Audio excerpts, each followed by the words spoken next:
क्या वाकई में कैपेसिटर से 100 वाट का पंखा 50 वाट में तब्दील हो जाता है? इस तरह की वीडियो मेरे सब्सक्राइबर ने बहुत सारी मुझे सेंड की और हलीम भाई इसके ऊपर प्रैक्टिकल करके हमें बताएं कि आया इस तरह पॉसिबल है या नहीं। अस्सलाम वालेकुम दोस्तों, मैं हूं मोहम्मद हलीम और आप देख रहे हैं हलीम टी1। तो दोस्तों, आज इस वीडियो में हम कैपेसिटर को पंखे के साथ लगा के आप लोगों को बताएंगे कि आया इस तरीके से पंखा 100 वाट से 50 वाट में आ जाता है या नहीं, और अगर आ जाता है तो इसके पीछे साइंस क्या है और क्या इसकी वजह से बिल भी कम होता है या नहीं।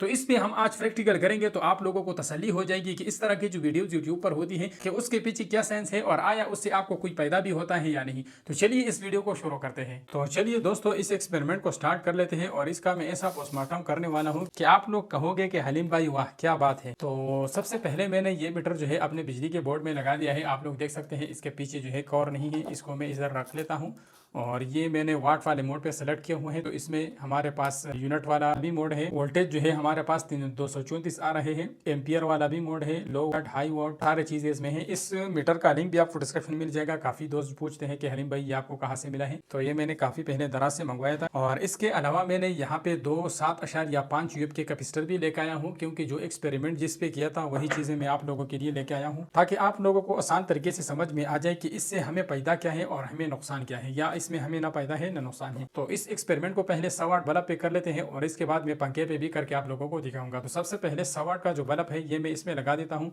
तो यहाँ पे आप लोग देख सकते हैं कि 104.9 मतलब 105 वाट जो है हमारा 100 वाट बल्ब लोड ले रहा है, और एम्पियर अगर देखे तो 0.450 एम्पियर ये ले रहा है। तो अभी मैं इसके साथ क्या करता हूँ कि इसके साथ जो है एक कैपेसिटर सीरीज में लगा के फिर आप लोगों को दिखाता हूँ कि एक कैपेसिटर के साथ जो है इसके एम्पियर और वाट में कितनी कमी आती है और फिर इसके पीछे हकीकत क्या है। तो यहाँ पे मैं 2 तारे ले लेता हूँ। तो इस एक कैपेसिटर के साथ मैं 2 तारे यहाँ पे लगा देता हूँ। तो ये 2 तारे मैंने कैपेसिटर के साथ आप लोगों के सामने लगा ली। ये दूसरा कैपेसिटर फिलहाल साइड पे कर लेते हैं। और यहाँ पे हम क्या करते हैं कि जो हमारा बल्ब है इसके एक पैर के साथ हम एक तार लगा लेते हैं और एक पैर हम इसकी सॉकेट में लगा देते हैं और दूसरा तार हम इसकी सॉकेट में लगा देते हैं। तो क्या होगा कि हमारा ये जो कैपेसिटर है ये सीरीज में इस बल्ब के साथ लग जाएगा। तो यहाँ से जैसे मैं इसमें ये तार लगाता हूँ तो हमारा जो लाइट है वो ग्लो हो चुका है। और यहाँ पे जो 105 वाट थे, 1 मिनट वाट आप लोगों को दिखाता हूँ। तो यहाँ पे जो 105 वाट थे ये अभी 63 वाट पे आ गए। तो इसके पीछे हकीकत क्या है, यहाँ से कैमरे में आप लोगों को पता नहीं चलता। बेसिकली क्या होता है कि कैपेसिटर की वजह से जो है वोल्टेज डाउन हो जाते हैं, जिसकी वजह से वाट भी कम हो जाते हैं। तो अगर आपको डिम लाइट चाहिए तो डिम लाइट के साथ आपके वाट कम होंगे। इसके साथ सिंपल आप एक डिमर लगा के तो भी वाट कम कर सकते हैं। यहाँ पे मैं आप लोगों को दूसरे मीटर के जरिए वोल्टेज भी दिखाता हूँ कि लाइव वोल्टेज कितने हैं और कैपेसिटर के बाद वोल्टेज कितने हैं। तो यहाँ पे कैपेसिटर से पहले जो है वोल्टेज है वो मैं आप लोगों को दिखा देता हूँ। ये कैपेसिटर से पहले जो वोल्टेज है वो आप लोग देख सकते हैं 233 है, और कैपेसिटर के बाद अगर वोल्टेज मैं आपको दिखाऊं तो 100, कैपेसिटर के बाद अगर वोल्टेज में आप लोगों को दिखाऊं तो 167 है। तो ये बिल्कुल सेम वो डायोड वाली कहानी है, जैसे मैंने इससे पहले एक डायोड पे भी एक वीडियो बनाई थी, तो इसकी वीडियो का लिंक भी आपको डिस्क्रिप्शन मिल जाएगा। सेम वही काम है, बस या आप इसमें डायोड लगा लें या कैपेसिटर लगा लें, इसकी वजह से वोल्टेज कम हो जाता है, जिसकी वजह से आपका जो लाइट है वो कम ग्लो होगा। तो कम ग्लो होने की वजह से इसके वाटेज भी कम हो जाते हैं। अगर हम यहाँ से कैपेसिटर को डायरेक्ट करते हैं तो आप लोग इसकी रोशनी भी देख सकोगे, रोशनी भी तेज़ हो गई, और साथ में आप लोग जो वाट है वो भी आप देख सकते हैं वो 105 पे फिर से चले गए। तो सिर्फ यही कहानी होती है इसमें, और कुछ भी नहीं है। इससे बिल एक तरीके से कम हो जाता है। अगर आपको इतना डिम लाइट चाहिए तो डिम लाइट होने की वजह से आपका जो बिल है वो कम हो जाता है। तो चलिए अब इस एक्सपेरिमेंट को हम पंखे पे करके भी आप लोगों को दिखाते हैं। तो यहाँ पे मैं इसके साथ, क्योंकि जो लोग कहेंगे कि उसमें वीडियो में 2 कैपेसिटर लगे थे, तो मैं दूसरा कैपेसिटर भी लगा के आप लोगों को दिखाता हूँ। तो यहाँ पे दूसरे कैपेसिटर से जो है इतना फ़र्क नहीं पड़ेगा। तो दोनों कैपेसिटर मैंने लगा लिए हैं और दूसरे कैपेसिटर से जो है ये 92 वाट ले रहा है, यानी अभी भी जो है इससे 14 वाट कम हो गए, लेकिन फिर भी जो है इसकी रोशनी में काफ़ी फ़र्क है। यहाँ से मैं इसको डायरेक्ट करूँगा तो आप लोगों को रोशनी में नज़र आएगा कि कितना फ़र्क आ चुका है। तो आप लोग देख सकते हैं। तो अगर आप इसको डायरेक्ट करोगे तो डायरेक्ट होने के साथ साथ जो है इसकी रोशनी में काफ़ी फ़र्क आ जाता है। तो सिर्फ यही एक साइंस है कि इस कैपेसिटर की वजह से वोल्टेज डाउन हो जाते हैं। यहाँ पे आपको जो है कम वोल्टेज मिलते हैं, जिसकी वजह से आपका जो लाइट है वो डिम हो जाता है। तो इस तरीके से पंखा भी होगा। तो चलिए हम पंखे के ऊपर भी प्रैक्टिकल करके आप लोगों को दिखाते हैं, ताकि बाद में कोई ये न कहे कि नहीं आपने जो है बल्ब पे एक्सपेरिमेंट किया और हम इस चीज़ को नहीं मानते। तो चलिए अब इस पंखे के ऊपर एक्सपेरिमेंट करके मैं आप लोगों को बता देता हूँ कि इसके स्पीड में कितना फर्क पड़ता है। वैसे ये पंखा मैंने परसों उतार के रखा हुआ था क्योंकि सर्दी के मौसम में इसके ऊपर कोई एक्सपेरिमेंट नहीं करना था, लेकिन मेरे पास ये वीडियो बहुत ज़्यादा आया था कि 100 वाट पंखे को 50 वाट करने के लिए आप इस कैपेसिटर को इस्तेमाल करें। तो मैंने कहा चलो ये आप दोस्तों के लिए इसको दोबारा फिट करके लगा देता हूँ और आप लोगों को एक्सपेरिमेंट करके दिखा देता हूँ। तो इसके साथ हम एक कैपेसिटर लगाएंगे और इस कैपेसिटर को मैं इसके साथ सीरीज में लगाऊंगा। तो इसका तार ऑलरेडी यहाँ पे आया हुआ है।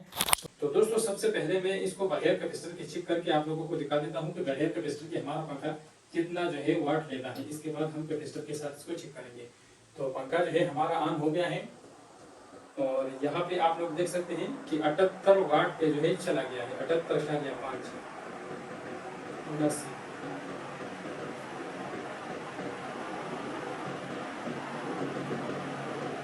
यानी सब जो ये 80 वाट पंखा है, 79.2 है। तो समझो ये 80 वाट पंखा है। और अब हम क्या करते हैं कि इसके साथ हम कैपेसिटर जो है सीरीज में लगा देते हैं। तो इसके बाद हम इसके वाट चेक कर लेते हैं कि कैपेसिटर के बाद जो है इसके वाट कितने कम हो जाते हैं, तो आप लोगों को भी इसकी तसल्ली हो जाएगी। तो यहाँ पे मैंने इसके साथ एक तार, तो यहाँ पे मैंने कैपेसिटर का एक तार पंखे के साथ लगा लिया और एक तार हम सॉकेट में लगा लेंगे और दूसरा तार भी हम सॉकेट में लगा लेंगे। तो यहाँ से अभी हम पता चलेगा कि हमारा जो पंखा है इसके वाट में जो है कितना फर्क आ चुका है। तो आप लोग देख सकते हैं कि ये 53 वाट पे आ गया है, लेकिन पंखे के स्पीड में काफी फर्क पड़ा है। तो लोग कैमरे में आप लोगों को इस तरह नहीं पता चलता, लोग आप लोगों को बताते हैं कि पंखा जो है काफी हाई स्पीड में है, लेकिन पंखा जो है वो काफी स्लो हो जाता है। तो यहाँ पे जो पंखा है ये आप लोग देख सकते हैं, पंखा हमारा जो है 53 वाट पे आ चुका है। मैं मानता हूँ कि इसके वाट आधे हो चुके हैं, लेकिन इसका जो स्पीड है वो भी कम हो चुका है। तो सिंपली आप ये काम कैपेसिटर के बगैर डिमर से भी कर सकते हैं। अगर डिमर से आप इसका स्पीड कम करते हैं तो ऐसा नहीं है कि 100 वाट का जो पंखा है वो 100 वाट का खर्चा करेगा। जैसे आप इसका डिमर का स्पीड कम करते हैं तो 100 वाट का जो पंखा है वो 50 वाट पे आ जाएगा। अगर आप उसको और कम करते हैं तो 40 वाट पे आ जाएगा। जितना आप डिमर से स्पीड कंट्रोल करते हैं उतना ही आपका पंखा जो है कम खर्चा करेगा। तो चलिए अब मैं इसका तार डायरेक्ट करके आप लोगों को दिखाता हूँ कि इसके स्पीड में कितना फर्क पड़ता है। आप लोगों को वाज़ेह दिखाई देगा, शोर से भी आप लोगों को पता चलेगा कि इसके शोर में जो है कितना इजाफा होता है। मैं क्या करता हूँ कि ये कैपेसिटर का जो तार है ये सिंपल में डायरेक्ट करके आप लोगों को दिखाता हूँ और यहाँ पे आप लोग वाट भी देख सकते हैं। तो पंखे के स्पीड से आप लोगों को वाज़ेह पता चला कि पंखे का स्पीड जो है कितना बढ़ गया और साथ में यहाँ पे जो वाट है वो फिर 80 पे चले गए। तो दोस्तों इस तरीके से वाट तो कम होते हैं, लेकिन वाट कम होने के साथ साथ पंखे का स्पीड भी कम हो जाता है। तो ये तरीका आप कैपेसिटर के बजाय पंखे के साथ लगे डिमर से भी कर सकते हैं। तो चलिए मैं आप लोगों को दिखाता हूँ कैसे। अगर आप डिमर से पंखे का स्पीड कम करते हैं तो तब भी पंखे के जो वाट है वो कम हो जाते हैं, जिसकी वजह से आप अपना बिल बचा सकते हैं। तो अगर आप अपना बिल बचाना चाहते हैं तो आपको पंखा स्लो करना पड़ेगा। तो या तो कैपेसिटर का सहारा लेना पड़ेगा या डिमर का सहारा। तो चलिए मैं आपको डिमर का सहारा दिखाता हूँ। तो मैंने क्या किया कि फाइनली मैंने यहाँ पे जल्दी में मैंने सीरीज में एक डिमर लगा दिया उस कैपेसिटर को हटा के। तो यहाँ से मैं क्या करता हूँ कि पंखे का स्पीड थोड़ा सा कम करता हूँ। तो हमारा जो पंखा है वो 81 वाट से 61 वाट पे आ गया। तो सिंपली यही तरीका है, या तो आप डिमर से वाट कम करें या कैपेसिटर लगाए। तो दोस्तों उम्मीद करता हूँ आप लोगों को समझ में आ गया होगा कि कैपेसिटर से हमारे वाट तो कम हो जाते हैं, वाट कम होने के साथ साथ हमारे पंखे का स्पीड भी कम हो जाता है और अगर हम उसके ऊपर कोई बल्ब चलाएंगे तो उसका रोशनी भी कम हो जाती है। तो इस तरीके से बेहतर है कि आप अपने डिमर से पंखा स्लो करें तो उससे भी आप वाट कम कर सकते हैं, बल्कि आप अगर ज्यादा कम करोगे तो ज्यादा वाट कम कर सकते हैं। तो इससे बेहतर है कि आप डिमर से जो है बिजली ज्यादा बचा सकते हैं। तो उम्मीद करता हूँ आप लोगों को समझ में आ गया होगा। अगर आपको ये वीडियो पसंद आए है तो इसके लाइक और शेयर कर दें। अगर आपके दिमाग में कोई सवाल है या आपके दिमाग में कोई आइडिया आ रहा है तो हमारे साथ कमेंट बॉक्स में जरूर शेयर कीजिए, हम उसके पर जरूर एक वीडियो बनाएंगे। तो मिलते हैं इंशाल्लाह नेक्स्ट इंटरेस्टेड वीडियो के साथ। तब तक के लिए अपना बहुत सारा ख्याल रखिएगा, दुआओं में याद रखिएगा। अल्लाह हाफिज़।